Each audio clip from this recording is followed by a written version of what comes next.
माता की पूजा करती बिन नेम के बाद तुलसी जी की पूजा करने के बाद से खाना खाती ना बाद तुलसी जी की पूजा कर प्रिन का जाती इन खाना खाती एक बाद जिस दिन मोटे उंडू की बिन ब्याह करा दियो बिन दहेज बिन माता पिता तुलसी जी दी 3 साल बसे बागी ने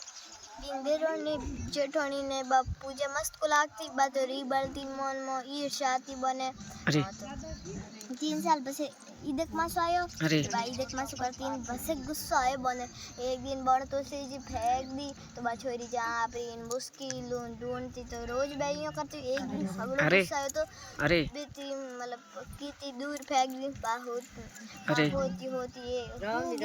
बेने खाने को खायो बिन भी बजियो हाँ तो बेन खाने को खायो तो बस बेन कहो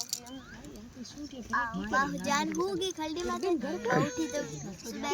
सारो हो तुलसी जी लागुड़ी तुलसी जी देखन राजी हुई तो हमें तो मेरे तुलसी माता ने कोई सुनाई को सके कैंसिल को रहा